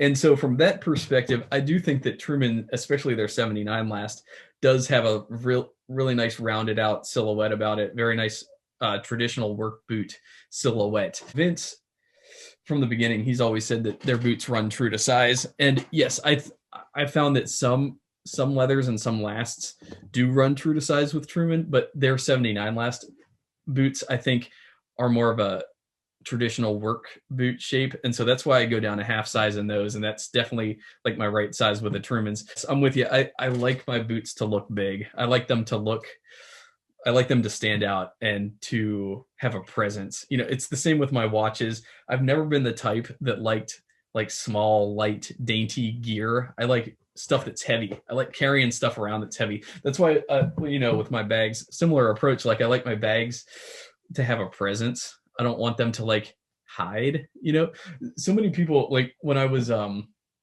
originally, I was getting into like nice watches and stuff, and I knew so many people that were like, oh yes, I want a watch that's like thin and small and that you don't feel like you're wearing anything. And I'm thinking, why do you want that? Why don't you want something that has a presence, Right. So what is it that you have on right now? What watch is it? Oh, this is my Omega Seamaster Planet Ocean. Oh, sweet. Yes. Yeah, it's got the Milanese loop band on it too, right? Or braided metal. Exactly. Omega calls this their shark bite strap. Going along with a Seamaster, right? So, you're at sea, you've got sharks. Exactly. Apparently, allegedly, this strap is impervious to shark teeth. So apparently, if I were to get bit by a shark, if they bit me on my wrist, I'd be okay. You'd be okay. So make sure you test that theory out, okay? I hope if I do get attacked by a shark ever, they go for the shiniest part of my body, which will be the watch. Come down, yeah, you can come down to Florida where I live. And fun fact that I've learned is that the place with the most recorded shark attacks on humans in the world is only 40 minutes north of where I live. Oh, really? So yeah, it's New Smyrna Beach, which is right around Daytona Beach area in Florida there on the East Coast. So yeah, if you want to test that theory out, by all means, you can come down and visit me and go swimming with the sharks. Dude, that would be awesome. That sounds sweet. Let's do it. Let's make it happen. I want to quickly reflect on your bag that you've made for me too, the Forester. It's been a dream. I originally flew to Cleveland, like I said, in early September. Was not coming here to, party or anything. I was here literally to help my parents out with some stuff that they've got going on and pack up the rest of my stuff. So I just got a one-way ticket. And then the plan was, and still is, to just drive back. So I only could bring one personal item on the plane with me. And I chose the Forester as the one personal item to bring along. Yeah, it traveled extremely well. all my, you know, my work computer, which I brought with me, and some clothes and a couple pairs of shoes. And yeah, I've taken on some hikes around Cleveland area, and we have a beautiful, beautiful national park here. It's called Cuyahoga Valley National Park. Okay. Hiked around there with it, and I've got some pictures that I will be posting later, and I'm definitely gonna give you a shout out. I think, you know, I think it's fantastic that you are taking your love of leather and, you know, leather goods to a whole new level. You know, you're doing leather works now yourself, and you're extraordinarily good at it, you know, from the get-go. Unless you're doing stuff behind the scenes and you've got a bunch of, you know, screw ups that you're not showing, that you're only showcasing the good stuff, you know, which, hey, very well could be. But stuff that you've been putting out over the last couple of months, man, I'm at just complete awe at what you do. I think you're really onto something with it. I don't know if you have any plans to like launch a website and start, you know, putting inventory up on there to sell, if you're at that point yet, or.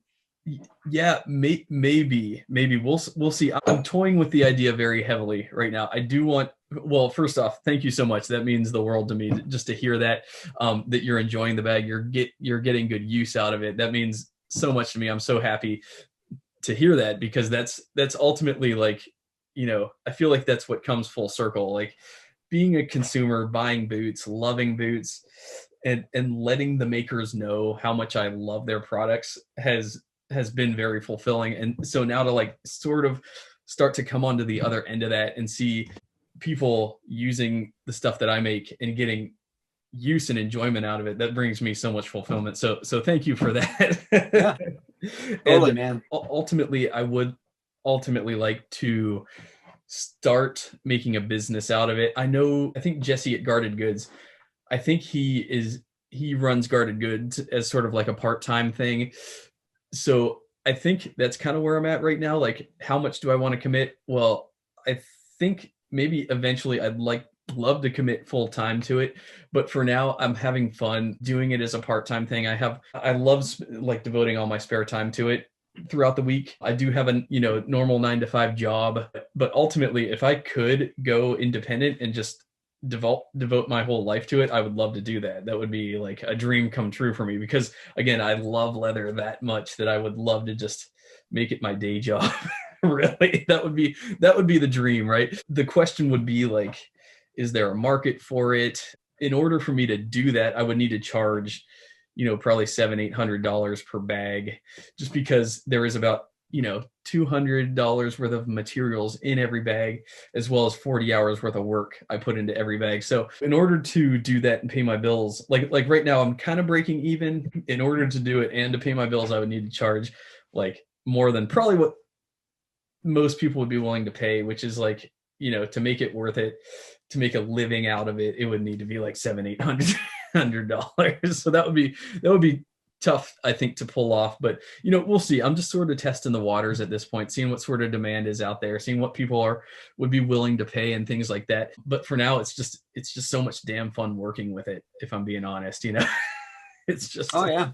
Yeah. And like I said, you know, you've gotten very good very quickly. So it's, you know, I'm not gonna lie, you know, I got the backpack, you know, and I loved it. I loved how it looked. I loved how it smelled. You know, I was slightly skeptical about the tensile strength on the straps, making sure that if I really load it up, it's not gonna, you know, rip or the straps are gonna break off. But I mean, I've put probably close to 40 pounds worth of stuff in there, flying up here, and no, I mean it's perfect. And oh man, awesome. going in the woods and stuff, you know, I'm sure with time, you know, a couple of years down the road, I'll probably need to replace the straps or something, but you and I can have that conversation down the road as well. I know your whole idea and concept is to make things that are for the long haul, that are made to last. So, you know, I'm very happy to support you on this journey. I think, again, I think you're doing a great job. I think you've got great products, awesome leathers that you've got out there that you're working with. So yeah, just super excited to see where the journey takes you. Oh man, thanks so much. That means the world. And yeah, if anything ever fails on that thing, let me know. I'll fix it. Like it, you know, I'm the way that I like to build, and you know, I'm by no means an expert, but I have that speaking to like the tensile strength and like how long it can hold up, I have that brown Chrome Excel bag that I bought from Etsy a little over 3 years ago now. And yeah, it's been like my go-to. Like I was at first nervous about it. Like I was gingerly packing it, with maybe 20 pounds worth of stuff. But then I started, as you use it, as you continue to use it, you start to understand that it could do a lot more. And so recently, like I cram things. I pack that thing full. I throw it under my seat. I rest, when I'm traveling, I'll throw my feet on top of it and like, rest my boots on top of it, take a nap. I've left it in my car during the winter, like sub-zero temperatures, super hot summers, leaving it in the trunk. It's cooking, it's freezing, and it's still fine. Like, in fact, right now, as we speak, it's like on the floor, like just in a corner on the floor, because I'm not using it currently because I'm, sort of prototype testing my newer stuff. And yeah, that thing has just taken so much abuse. And the worst thing that's ever happened to it is I've had one or two snap rivets pop off, and those are snap rivets. They're not the rivet. The rivets that I use are like, they're solid brass, solid copper, permanent rivets. They're supposed to hold out forever, so I'm using a higher quality rivet in my bag. Again, that's why I say, like, if anything ever fails with it, it would probably be the rivets. And if that were the case, just send it to me. I'll fix it up. And that's why in the bags, I like to double reinforce. I don't like to have any single point of failure. So I like to have a rivet and then a backup rivet. So if you'll notice, like in certain areas where the roller buckles are sort of anchored in, you'll see there's two rivets holding those roller buckle components in place as opposed to just one. I think a lot of makers would just use one. In fact, I have like a coach backpack that's made out of leather. Yeah, they're just using very rudimentary sort of reinforcements just to make sure that the bag like holds itself together. But the question comes into my mind, like, how well would this hold up in the long term? And I think the answer is, well, if I really put it to use, it wouldn't hold up very long because, well, speaking to that coach backpack specifically, it doesn't have the tension distribution strap system. But in addition to that, it's got like kind of cheap, like sort of synthetic stitches. They're not using the highest quality thread. Mind you, this is a Coach outlet backpack, so it was about $200. The leather's fine, but they use a lot of nylon in it, lining, and not to mention the main body of the bag is nylon as well. They wanted to make it breathe, so it's not like leather all throughout. So it's just made a little differently. But yeah, when I designed the bags, I want to make them I want to build them like they would have in the old world, like for centuries built these bags.